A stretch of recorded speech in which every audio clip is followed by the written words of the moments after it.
To be invulnerable is to be banished from weakness, remote from pain, unable to feel. God does not touch us. You cannot feel divinity, not with your skin, not with your breath. And yet, he bled for all, even Satan. Gojo's journey from a prodigious talent to the undisputed pinnacle of jujutsu sorcery is as much of a story of isolation as it is of power. What is the divine exile, you may ask? Well, we think caged birds sing when indeed they cry, and Gojo's power made him so far ahead of anybody else that nobody could understand him. And even after death, they use him as a weapon. See, from the very moment Gojo awakened his six eyes, he stood alone on an uncharted peak, and limitless too, sorry. Even among his peers at Jujutsu High, or I forgot what it was called before it was called Jujutsu High. I'm pretty sure it's still called Jujutsu High. No one could match his perception, speed, raw curse energy. I mean, like, him and Geto were going on missions, you know, Jordan and Scottie Pippen, but like after Gojo had that fight with Toji, and after all of that happened, Gojo just became just the soul, just Michael Jordan, you know? And he just, I mean, when you see the world in infinite detail, every mole of dust, every heartbeat, every little flicker of curse energy, you just can't unsee. Speaking of seeing, his design actually ties into that. Gojo's design of a blindfold, or I guess essentially an ocular wrap, ties into his character, one, because he kind of needs it, because his six eyes is essentially always on. So yeah, that's the technical definition, but the more deep dive is that he is so above the world of Jujutsu Kaisen that it is a negative to even look at the world like how other people look at the world. You see, the six eyes, they aren't just a visual ability, they're a curse of perception of sorts, a divine punishment masquerading as sight. If we strip away the hype and, you know, all the admiration and oh my gosh, and he just looks so cool, what they really represent is a perfect clarity in an imperfect world, and in my opinion, that's not beautiful, it's torment. You see, and I keep saying you see, I sound like a broken record. We're only like 3 minutes in, but Gojo, his six eyes are like living with a mirror that never lies, no matter how ugly the truth gets. Cause like, imagine standing in front of a mirror that reflects not just your body, but your soul. Every time you look into the mirror with your eyes, you see a reflection of your soul. Your past, your regrets, everyone's intentions, every flicker of hatred, every hidden agenda, every ripple of curse energy whispering that someone will do something before they even know. Like, to have that omnipresence and like seeing it all constantly, and he can't look away. Like, he can't just close his eyes and just not see it. He always sees the world around him in a godly view.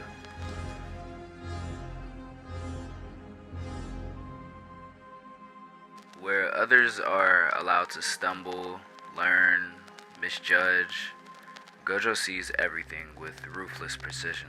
There's no blissful ignorance, no room for naivety. It's knowing the odds and the outcome.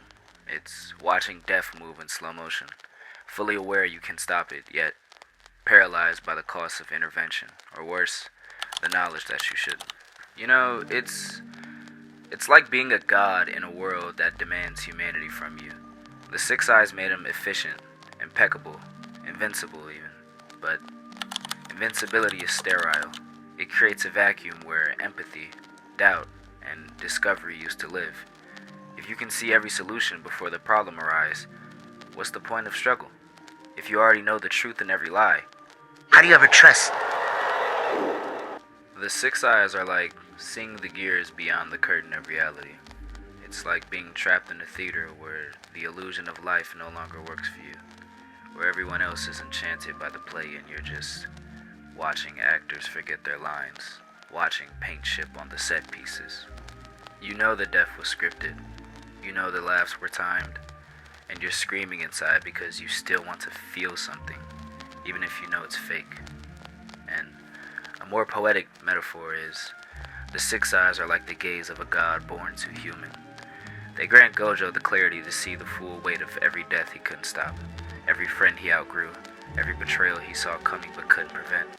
They let him see all outcomes, but offer no guidance for which one to choose. And in that sea of choices, with no one truly beside him, he drowns in clarity. Ironic. So, the six eyes are more than a technique, and they add to his fashion of power. They're an existential prison, a pair of cosmic eyes forced onto a boy who just wanted to live, but instead was forced to witness. And that's the part no one sees when they see the strongest. The weight of being the strongest is Gojo Satoru's burden. Burden? Alright. Burden. It's Gojo Satoru's burden. From the moment he's introduced, he stands unmistakably alone at the pinnacle of power. He is literally in the first 400 years to inherit both the limitless technique and the six eyes, which we have already went over, is a cosmic inheritance that makes him virtually omnipotent. Gojo can never run out of curse energy. Basically because he has such a efficient reserve that he just kind of doesn't run out. He uses his moves, and his moves doesn't really take any curse energy. They take some, but they basically take none. That's how he has infinite curse energy, quote unquote. And he even quips that across heaven and earth, only he is the honored one. And these gifts grant him infinite potential. I mean, this limitless technique manipulates space with the logic of infinity, and the six eyes let him see all curse energy in staggering detail. Yet, this omniscience is as much of a prison as a boon. To Gojo, his unfathomable power is a crown heavy with solitude, and with great power comes great responsibility, but with absolute strength comes absolute loneliness. Again, the six eyes are vision as a gift and a curse. Gojo's six eyes give him blinding clarity and crushing overload. By themselves, they make his perception godlike. I mean, come on now. The six eyes allow extremely precise manipulation of curse energy, and they reduce his curse energy loss to zero, basically. I mean, I said that. So he effectively never tires, and in practice this means that Gojo can exert limitless power without depleting himself at all. But the same trait that grants him such command also perpetually floods his consciousness. Gojo literally has to blind himself with a blindfold or very dark pitch black sunglasses to escape this. He is an ever-wakeful watchman, forced to cover his sight, a symbolic gesture of the burden. His vision peers into all corners of reality, and yet he shuts it out to preserve sanity. This paradox, seeing everything yet knowing it is a curse, defines his solitude. Like a lighthouse keeper drowning in information or data, Gojo endures a silent cacophony of images, sounds, and curses only he can truly perceive. One might say he wears star blindness. He holds the night sky in his gaze, but must turn away lest he lose himself. Every breath of curse power is another echo in the void of his mind. In raw might, no one stands beside Gojo. He is known to be... He is known to be the strongest among all sorcerers, feared even by the jujutsu hierarchy. Officials note he could easily kill them all or overthrow the jujutsu society if he wished. In combat against Toji, he fought as though he alone is the honored one across all creation. In short, there is no rival, only the vacuum of isolation at the top. This solitary summit is a haunted perch, if I would say the least. Gojo's arrogance and power place him on an unattainable pedestal, as one analysis observes. So, he's so high that he cannot look out on others as peers, basically. Every friendship is skewed by disparity. He wants companionship, but each person he meets is inevitably below him in strength, or at least cannot fully understand the cost of his burden. In a cruel irony, the only sorcerer who might have stood as his equal was the greatest enemy itself, Sukuna, who literally embodies destruction. But even then, the King of Curses is only his match through bizarre circumstances and not shared experience. Thus, Gojo's life becomes a solitary vigil, the knight on a distant tower, seeing all for everyone else but touched by nothing. No metaphor cuts deeper for Gojo than his bond with Suguru Geto. Suguru was once his closest friend and mirror, the only person who could match Gojo's intellect and ideology, however brief.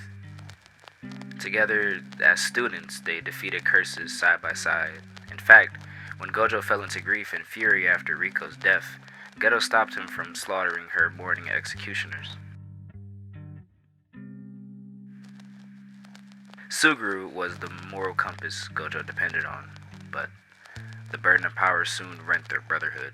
Gojo's idealistic philosophy, and Suguru's jaded bitterness eventually collided. And that collision defines Gojo's existential loneliness. When Geto embraced hatred and became a curse user, Gojo was visibly horrified to lose the one person he truly saw as an equal. All the strength Gojo possessed, strength that can destroy mountains. Not even mountains. We all know how strong Gojo is. But, even his strength, his godly, divine strength, his prophesized biblical strength could not prevent this loss, and he was forced to kill Suguru himself, ending their story in grief. For a man who could bend space and command infinity, his greatest defeat was that he could not save his friend.